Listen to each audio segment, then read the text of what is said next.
James Wohlmacher, an invitational top 8 to his name as well. Season 1 invitational was first place heading into the top 8. Was, though, defeated by Brian Koval in that top 8, which Brian Koval ended up winning. This is our Bitter Blossom and Abzan player. Indeed. Turn 1, Serum Visions off Dark Slick Shore. Quite a bit different than both Abzan and Bitter Blossom, just a straight combo archetype.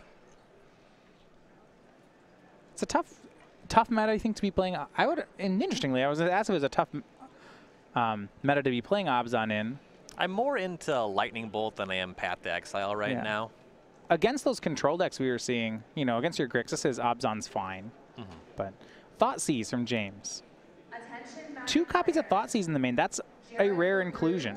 Yeah, you've seen a little bit of flexing happening with lists. We've seen some main deck Leyline of Sanctity out of some players. So kind of that slot going to Thoughtseize here.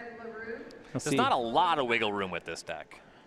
Walking Ballista, 2 Reality Smashers, 2 more Tron pieces, though it looks like he has double Power Plant, no Mine. Chalice of the Void, and then Eldrazi Temple.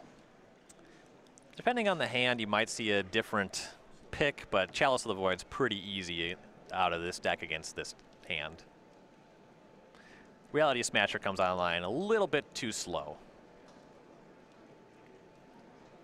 Wohlmacher would have to have a very bad hand to look elsewhere. It looks like to make room for these Thoughtseizes, James has taken all the sleight of hand effects out of the deck. So just on 4 Serum Visions and Temples as his card selection. Yeah, that's kind of funny. You saw another cantrip enter the format, and James is saying we had too many already. Urza's Tower into Walking Ballista for Dan Musser. He has his 2 Tron pieces, really hoping to top deck that Mine for next turn.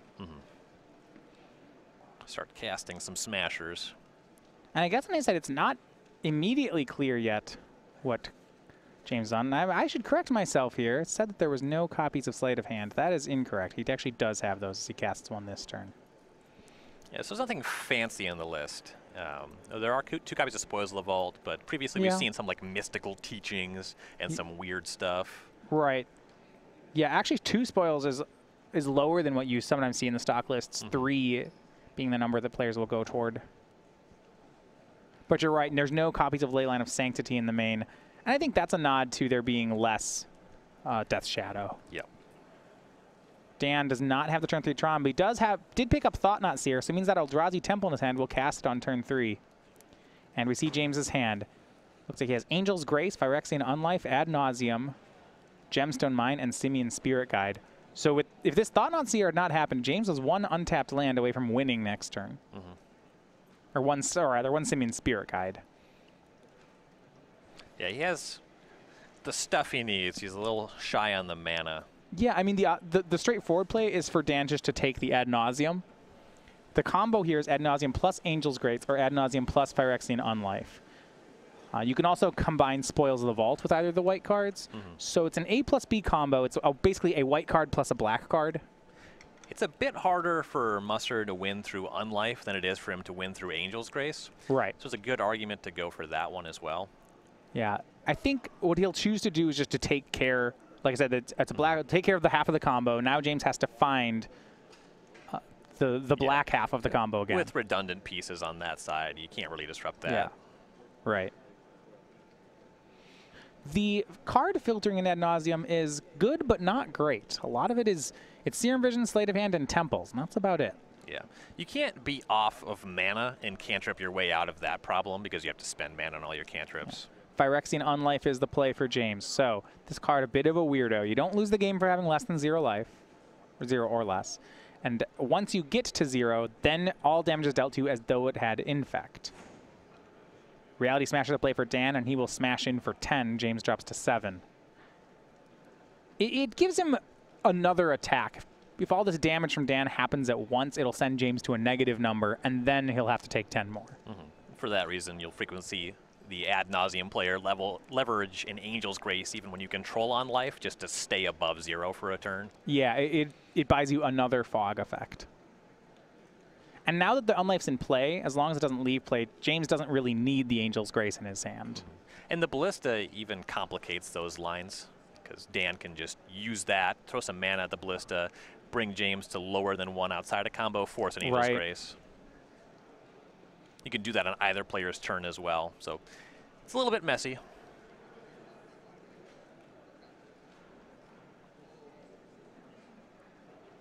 Another gemstone mine for James. He does have that Simian Spirit Guide in hand, so when he finds a black spell, he should be set. But right now, he can just draws up, ramps up toward that Pentad Prism. Yeah, plenty of mana available. Nothing really to do with it. He ideally would like to not use the Simian Spirit Guide in case his top deck is Spoils of the Vault. This is the reason why I'd play the Prism. There's a chance that if Spoils of the Vault on the way to finding Ad Nauseam exiles away too many of his Simian Spirit Guides, that he actually can't combo that turn. Right. He's not playing a 1 of Desperate Ritual that you sometimes see in the list. He just has those 4 Spirit Guides for the fast mana to execute the kill. So keeping one in his hand, playing the Prism means he gets to keep the Spirit Guide in hand on the combo turn, and that's a smart move. Yep. And he really couldn't meaningfully use the Simian Spirit Guide to chump block anyway, so maintaining that makes sense as well. James down to -3, so now the Phyrexian Unlife is online. Dan does have 10 points of damage, so it's 1 turn clock. Dan will really force a top deck. Here is Thought-Knot Seer. Feels like it's Ad Nauseam, Spoils the Vault, or bust for James. Yep. Has to be something that is Ad Nauseam or that redraws into Ad Nauseam. Casts Angel's Grace, loses the Simian Spirit Guide.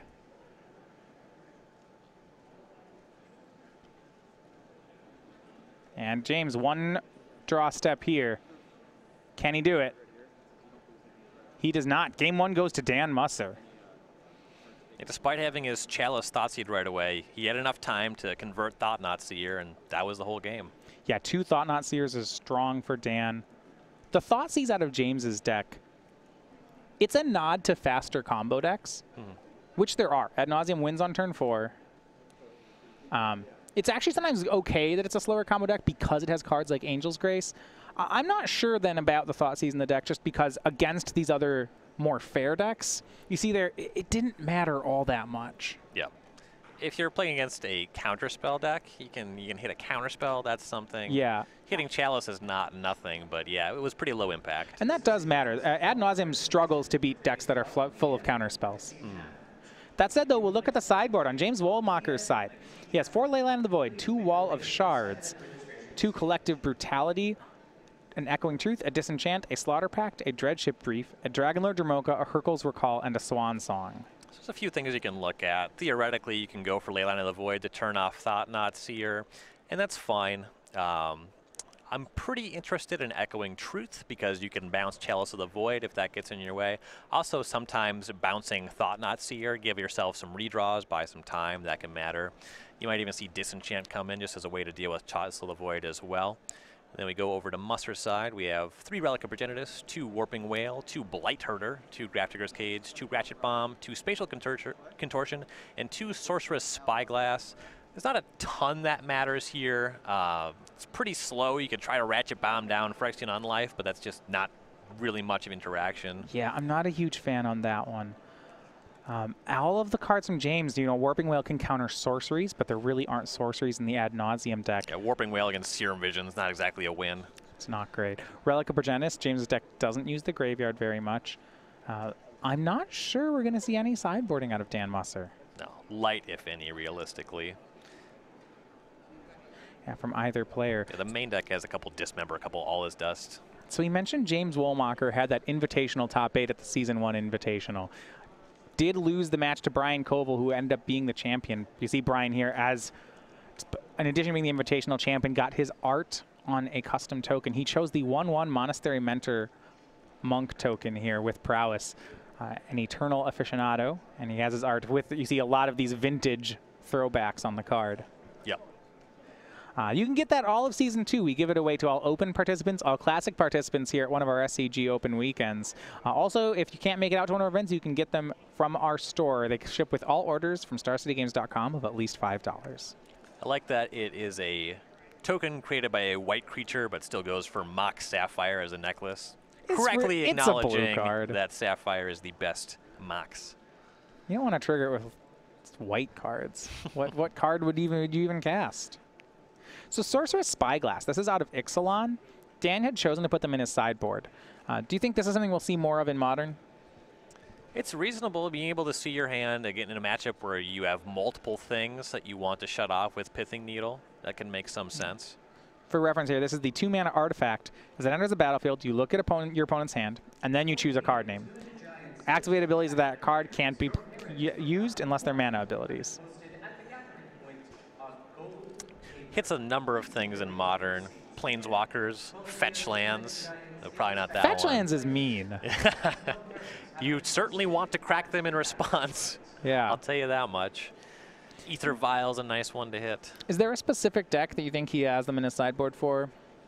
Or I'm sure type there of is strategy? a specific deck. It's eluding me at this time. Paying Sure. 2 over paying 1 is a significant cost. The reasoning is going to be because there are multiple things that you would needle in that matchup.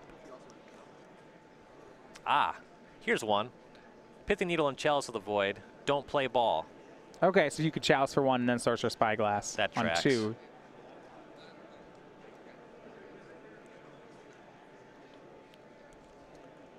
And see, James going to be on the play here for game 2.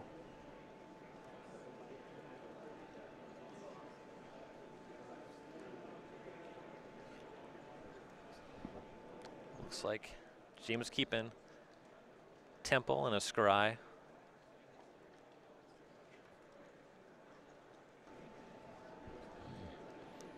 Yeah, both players keeping on 7 here. Multiple Matter Reshapers in the hand for Dan Musser. He's got that dilemma here where I'm always interested with it with Eldrazi Tron. He has Urza's Mine, Urza's Tower, and Eldrazi Temple in hand. So the question then is, do you want to try to draw the Tron, or do you want to try to draw the second Temple? What do you lead on? If you can set up turn 2 Thought Knots here, then you lead on Temple. I think every other configuration, however, if you're not drawing to that, you just lead on a Tron land. So he leads on Temple. So if he has Thought Knot Seer in hand but no second Temple, you'd lead on Temple? If you have one of those things, if you have them all, you know, if you have just them do both, it. it's easy. Certainly. But yeah, if you're drawing to one of those things, that's where you want to put this out there. Turn 2 Thought Knot Seer is the payoff. Turn 2 Pentad Prism for Wohlmacher. Dan draws Reality Smasher. Misses on the Thought Knot, so he'll play Urza's Mine. But 3 mana means Matter Reshaper's online. Modern All-Star. Also Chalice of the Void. And it looks like he cares about Chalice more. He'll cast that on X equals 1. See if James responds. Not a ton you can do at instant speed in the Ad Nauseam deck. Wouldn't matter No. to fire off an Angel's Grace there. No, in the sideboard he has Echoing Truth, Disenchant, Hurkyl's Recall as ways to deal with this. But yeah, it looks like James will go to his turn and just cast Phyrexian Unlife. I mean, next turn if he just has Ad Nauseam, he won't care about this Chalice. Yep, that would do it.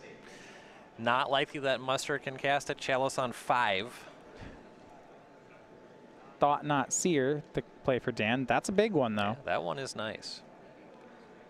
Let's try to hit that Ad Nauseam in James's hand the turn before he's going to cast it.